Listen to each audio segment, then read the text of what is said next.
Good morning to you. It must be 5 a.m. Eastern Standard Time somewhere out there because it's time for another edition of Hardison's Tips. Good morning. I'm Brandon Hardison, President Champion Strategies, and we do this every day for our fellow family members in the sales vertical, whether it's major account, key account, up and down the street, in home sales, copier sales, regular retail, automotive sales. We're here to help you, and we're also here to help the people who hired you, your immediate managers. Their job is to coach you to your success. If they're not doing that, I would say shut the door and force your manager to coach you to the best that you could be. We're on this beautiful Thursday, the 16th day of December of 2021. So fast start is over. If your pay plan is part of that, I hope you got everything you were looking for. For everyone else, we still have a couple of weeks to drive to the end of the year.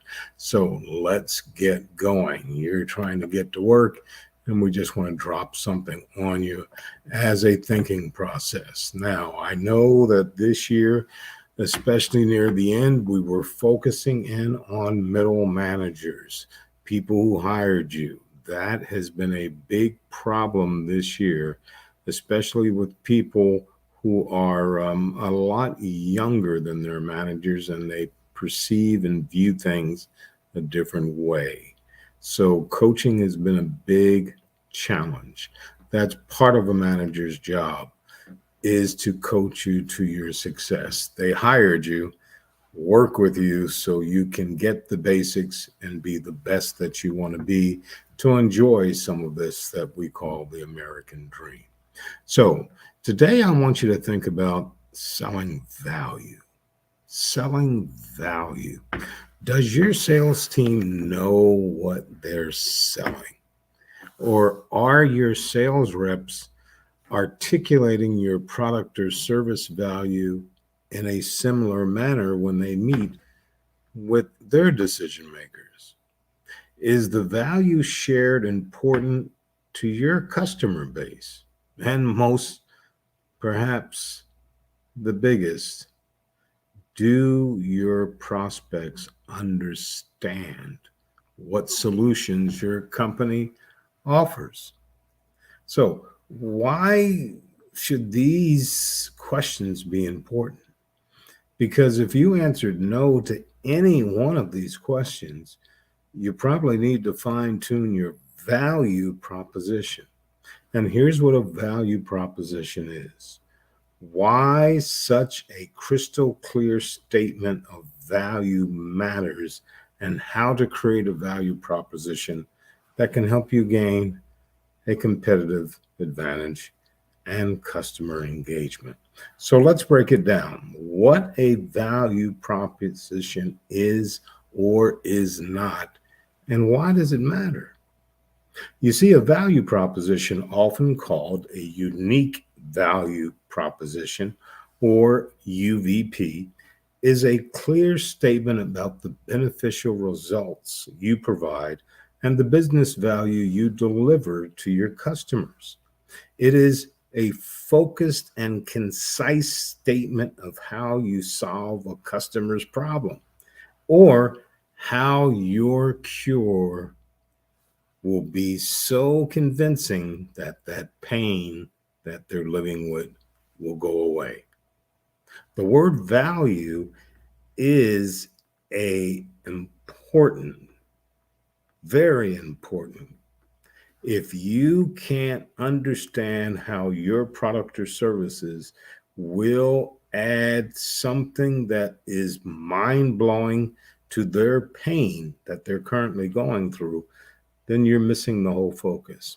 Because the UVP focuses on quantifiable value. That's the differentiator. That's what separates. That's what your competitor is trying to find out. It makes it easier for a customer to recognize how your value is going to benefit them over your composition because you have the solution.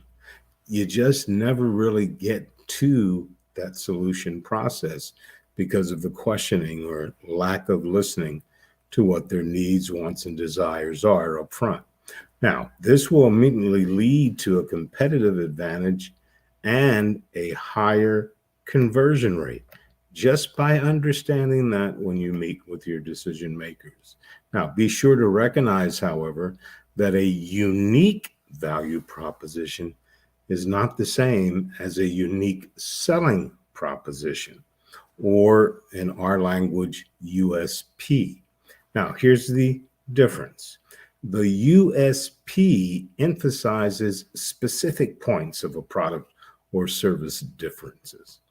For example, it might highlight characteristics, features, or traits that your competitor's product or service lacks. Lowest cost might be a feature. Environmental safety might be another. You have to just keep working on that. Going back to the UVP, on the other hand, tells the customer how the benefit from choosing your solution is directly answered from the question, what's in it for me? Whereas a USP focuses on features that the value proposition focuses on the benefits. If your product is manufactured to tougher construction standards, for example, it will be sturdier and last longer. The selling point in this example is that the customer won't have to bear the expense and frustration of frequently replacing it. Convincing is also a selling point, and therefore a value added competitive advantage. So is reliability. So is ergonomic unsustainability, and so on and so on and so on. Again, a USP emphasizes the feature. A UVP emphasizes the benefit. If we can find a way to take the feature, take the functionality or the advantage, align it with the benefit that the pain the customer is trying to overcome, that's where you're going to win. Feature, functionality, benefit, and since you're not a mind reader, end it with a question. Is this what you're looking for in your next product? Can you see how this is going to help you out for your next quarter, your next calendar year? Because you're not a mind reader. You can give an FAP, but maybe since we're not really paying attention to it, we need to know if the customer understood what we just said. If not, maybe we need to look at our notes again and find out exactly what the customer wants. Now, when you use these two together at the correct time, this is the most valuable tool that any sales professional selling anything would need. So focus in on that next time. Just the thought. Okay, you need to get on out of here.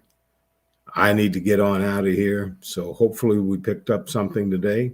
And as always, on this beautiful Thursday, the 16th day of December of 2021, let's go out there and let's make it a champion day.